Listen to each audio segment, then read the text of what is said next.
Et il est peut-être le prochain sélectionneur de l'équipe de France. Cédric Cizère est avec nous. Bonjour Cédric. Bonjour mes chers compatriotes. C'est une journée difficile pour moi, une journée difficile pour la France, une journée qui aurait mérité d'être fériée et payée triple, Patrick. L'heure est grave. Ce matin, on a tous l'impression d'être dans le corps de Jean Lassalle, on a tous la gueule de bois. Pourquoi ? On l'embrasse quand même. Les Français qui détestent le foot, sauf quand la France dépasse les demi-finales, n'ont même pas eu le temps de faire semblant de devenir des spécialistes de foot à partir des demi-finales. Alors qu'on se voyait tous le 11 juillet en finale à Wembley, on a pris conscience qu'on pouvait perdre l'Euro avec une Formule 1, mais gagner la Coupe du Monde avec un karting. Heureusement, comme le veut la tradition après un match de l'équipe de France. Musique. Oh, les champions, on est tous ensemble. Ben voilà, je l'avais dit que cette chanson nous porterait malheur, comme en 2002, et ça n'a pas loupé. Malheureusement, on est éliminé de l'Euro 2020. En 8e de finale contre l'Espagne ? Non. Contre l'Italie ? Non. Contre la Suisse. Ah, la Suisse, oui, très bien. Ils ont une équipe de foot en Suisse, vous saviez, vous ? Non, mais Non. visiblement, oui. Et plutôt balèze, hein ? Plutôt balèze. Moi, je croyais que le seul truc traditionnel en Suisse, c'était le café pipe.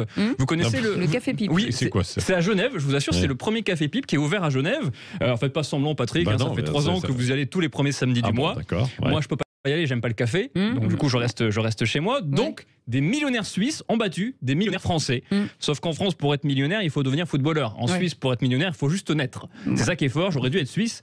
Alors le scénario du match pour une personne normale, c'est un truc de fou. Voilà. Mais pour un supporter de l'OM comme moi, c'est un match habituel, quoi. Parce qu'à l'OM, même quand on mène 5-0 à la 92e, on sait qu'au final, on perdra le match. C'est ce qui s'est passé hier soir. Mais moi, je sais pas vous, mais je refuse de tomber dans les analyses de Footix qui vont défoncer tout le monde en disant que les Bleus ont été nuls. Ça, c'est pas mon truc. Voilà, ça, c'est pas mon truc. Les Bleus n'ont pas été nuls. D'accord. Voilà.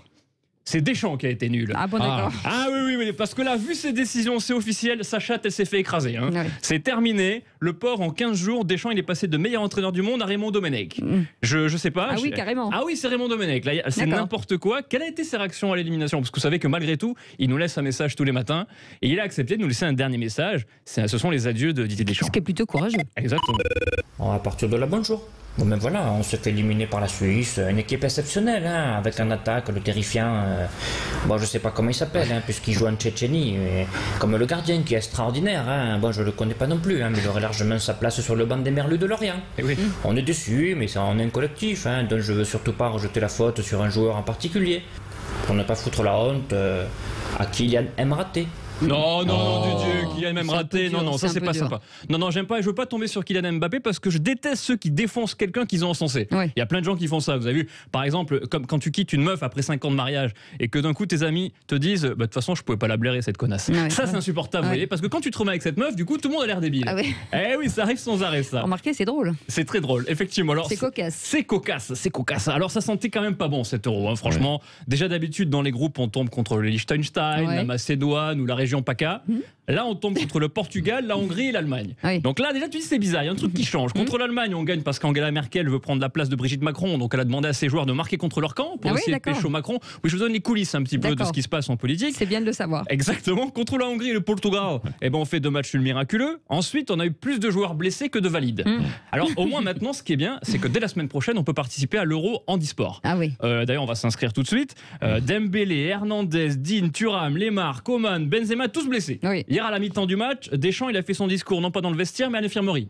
C'était directement, il y a tellement de blessés en équipe de France que Neymar, il veut se faire naturaliser français. Ils auraient dû prendre des supporters pour jouer. Franchement, on aurait été pareil. Alors, valait mieux qu'on soit éliminé, sinon je pense qu'on aurait débuté la finale de l'Euro avec juste Loris dans les buts. Alors, pourquoi Deschamps a complètement changé d'un coup ? Normalement, il est inflexible, Deschamps, vous le connaissez. Ça fait 10 ans qu'il va fluncher tous les midis. Il mange toujours la même chose, des pommes noisettes, vous voyez. Régulier, tous les jours pareil. Impossible de changer de menu. Et là, d'un coup, il pète les plombs. Il reprend Benzema. D'un coup, il met Koundé Tolisso contre la Hongrie. Hier, il change le système de jeu pour s'adapter à la Suisse, pays qui n'avait pas été qualifié quand même depuis 67 ans. C'est un truc de fou. Ils doivent nous remercier, les Suisses. Ils sont trop contents, mais ils s'en rendent même pas compte. Ils ont canonisé la France. À fond, largement. Là, je peux vous dire pourquoi, quand on est censé être les meilleurs du monde, pourquoi on change de stratégie parce qu'on joue contre la Suisse. Je sais pas, Mike Tyson, s'il doit se battre contre Stéphane Bern, je pense pas qu'il change de stratégie. Contre Stéphane Bern. Oui, d'accord. Ça sera là l'année prochaine au Madison Square Garden. Je serai là, je serai au premier rang. Non, mais en ce moment, moment, Didier, c'est plus Deschamps. S'il avait entraîné Federer, je suis sûr qu'il lui dirait, écoute, c'est quoi, j'ai pensé à un truc, Roger, pour toi. Tu vas plus jouer contre Nadal de la main droite, tu vas jouer de la main gauche. Il est tellement à côté. Et de dos, bien sûr, mais il est à côté. Et pour couronner le tout. Le tout, excusez-moi. Didier Deschamps a lancé Clément Lenglet avec la France dans une défense à 3. Alors cette défense à 3, ça m'a rappelé un autre trio. Bayou, Poulvard, Autain. C'est un peu le même niveau hier soir. C'était catastrophique et ça a donné les mêmes résultats. Et il n'y a rien qui vous choque dans la phrase l'anglais joue avec les Français?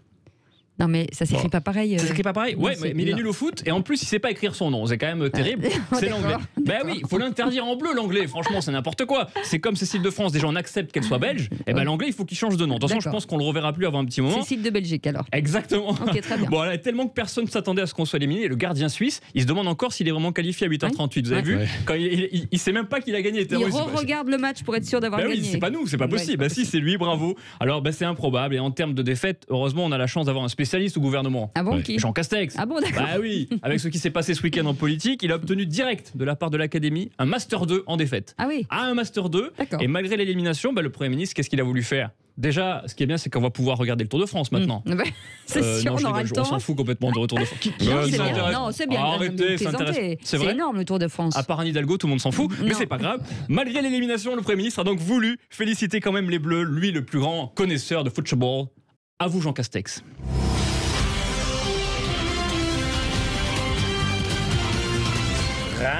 Français, le gouvernement est fier des Bleus car à l'image de nos concitoyens au régional, en termes de jeu pendant 7 €, les joueurs de l'équipe de France se sont abstenus. Ah ouais, d'accord. C'est vrai qu'ils sont abstenus de jouer. On les a pas vus. 66%, c'est ça. Bah là, c'est plus que 70%. 90. Je pense, non mais quelle tristesse. Donc je vais rentrer chez moi avec les larmes aux yeux. Vous allez errer dans la ville. Exactement. Est-ce que je peux appeler au 0826 300 300 pour parler de foot? Allez-y, mais c'est en train d'appeler là. 0826 300 300 évidemment. Et pour donner votre avis sur l'Euro, sur le foot, quelles sont les conséquences? Qu'est-ce que vous avez pensé du match? Est-ce que vous l'avez pas vu? Vous l'avez vu, pardon. Est-ce que Zizou va arriver? Ah, peut-être. Est-ce que Zizou va arriver? Peut-être. Est-ce qu'il faut changer le sélectionneur comme il faut changer peut-être Jean Castex?